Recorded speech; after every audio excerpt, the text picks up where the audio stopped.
Hello guys, so we are back with another topic. This is the most fiercest topic in the anatomy, named the brachial plexus.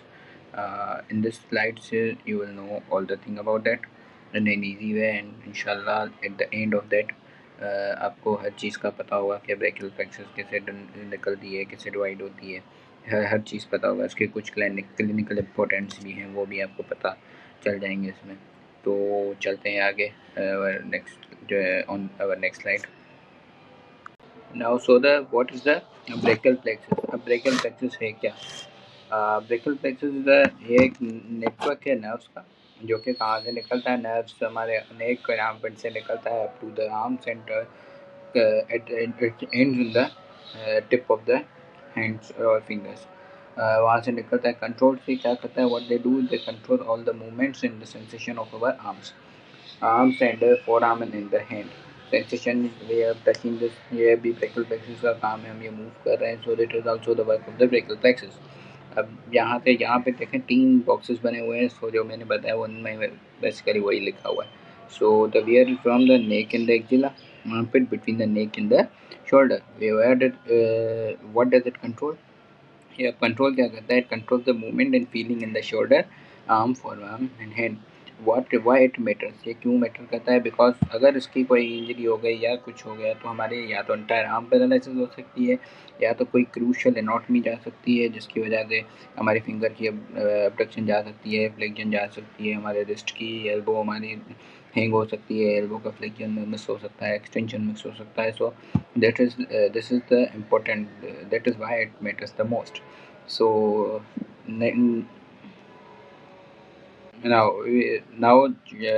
we are starting the brachial plexus, the first part of the brachial plexus where it begins. So there are 5 roots in the brachial plexus, as I already told you. It starts from the spinal anterior spinal roots, C5, C6, C7, C8 and the T1. They are the 5 roots. C5 is and what's और उनका काम क्या है, what they actually do. C5 shoulder abduction करवाती है, elbow flexion करवाती है. C6 क्या करवाती है? Elbow flexion and wrist extension. C7 is the elbow and wrist extension. C8 is the finger flexion करवाती है, and T1 is the intrinsic hand muscles की मूवमेंट करवाती है. सो द C5 C6 हम बोल सकते हैं that is for the upper arm, C7 is for the middle arm, and C8 and T1 is for the hand. The trunk, and the trunks, 3 trunks divided into the roots. There are three. There are the roots divided into the trunk. There are 3 trunks: upper trunk, middle trunk, and the lower trunk. Upper trunk में क्या क्या आ जाता है? C5 and C6 आ जाती है. Middle trunk में C7 is alone, and lower trunk C8 and T1.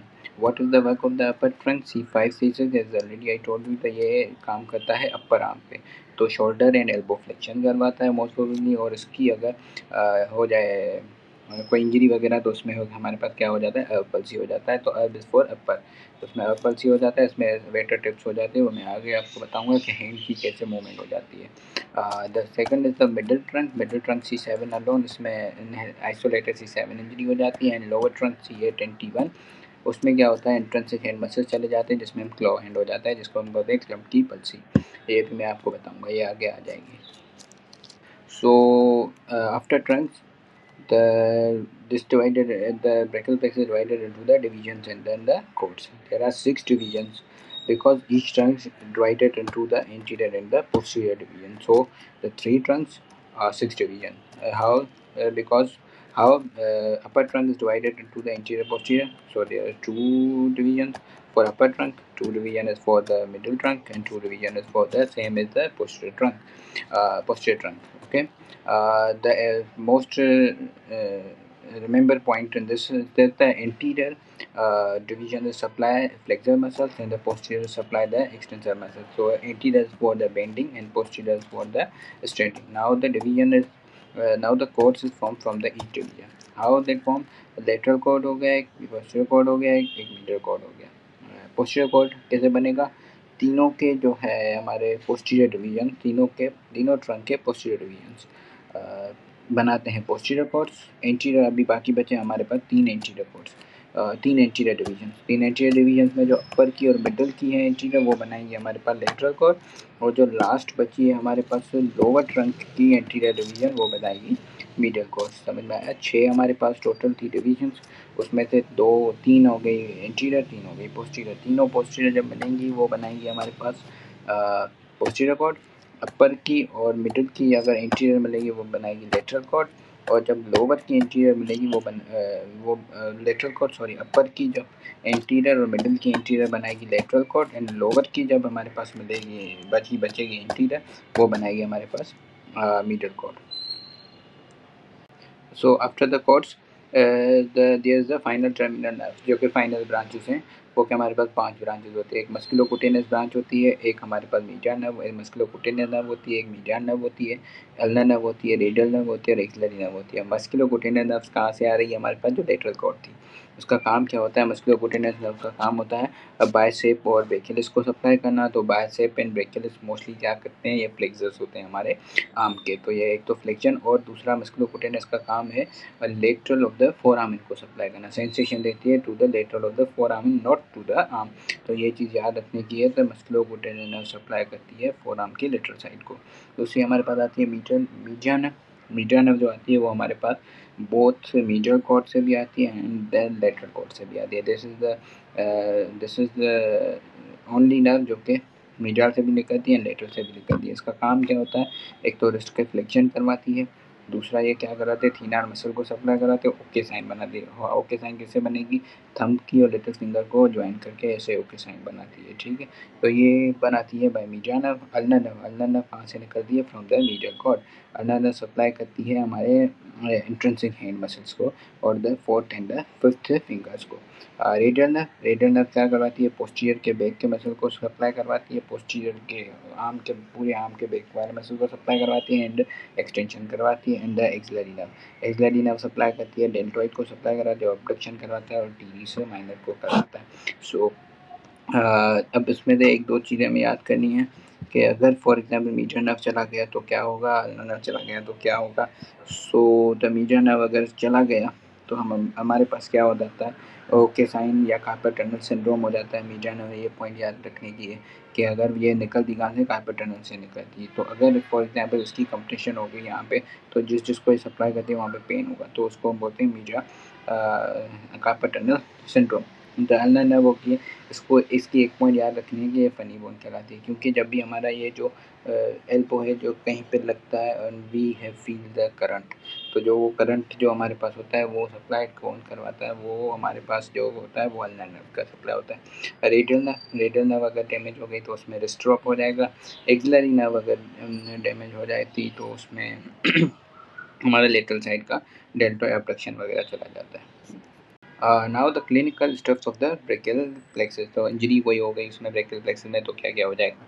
We already have overview about that. Palsy किसके साथ होती है? C5 C6 के साथ हो जाती है। क्लम्की palsy C7 C8 and T1 के साथ हो जाती है। शोल्डर जो सैटरडे नाइट पल्सी है वो जो कि रेडियल नर्व की वजह से हो जाती है। अर्थ पल्सी में होता क्या है? हमारा शोल्डर दो कॉमन चीज़ें हो सकती हैं हो जाती हैं जिसमें होता है मोस्ट प्रोबेबली एक तो शोल्डर डिस्टोशिया में हो जाता है। शोल्डर डिस्टोशिया है क्या?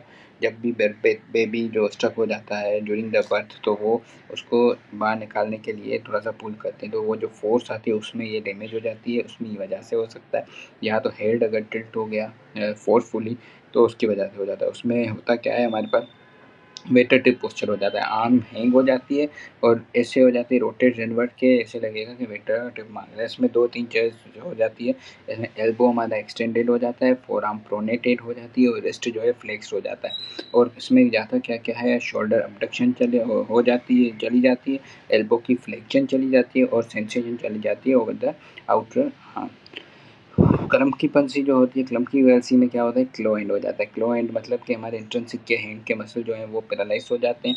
प्लस में एक क्लम्की पल्सी में एक चीज़ होती है हॉर्नर सिंड्रोम। हॉर्नर सिंड्रोम में होता है क्या? आईलिड ड्रॉप हो जाता है, स्मॉल प्यूपल हो जाते हैं और स्वेटिंग एंड हाइड्रोसिस हो जाते हैं on that side of the face. Saturday night palsy वही है। Saturday night palsy after heavy drinking एक बंदा सो जाए चेयर पे तो वो क्या करता है, रेडियल नर्व को अंदर ह्यूमरस ग्रूव होती है उसमें वो इंजर्ड कर देता है।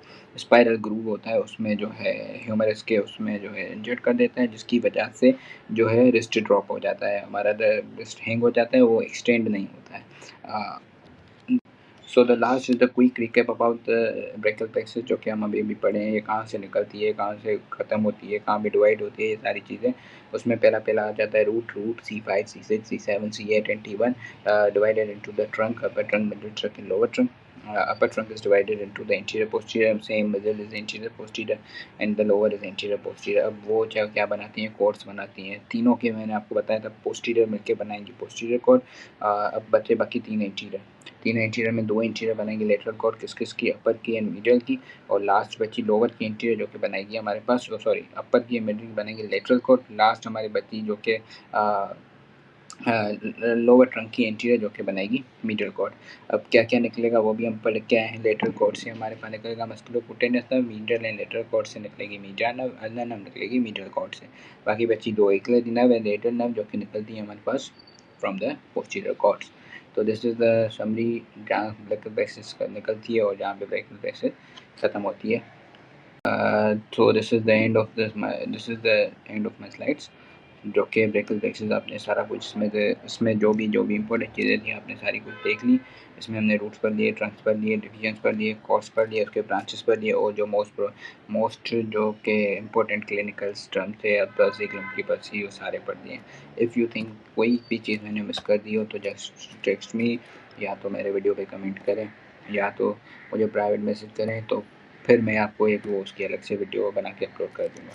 और अगर मेरी चीज़ें ये पसंद आ रही हैं आपको, सो प्लीज़ लाइक करें, उसको शेयर करें, सब्सक्राइब करें और सपोर्ट करें हमें। Thank you.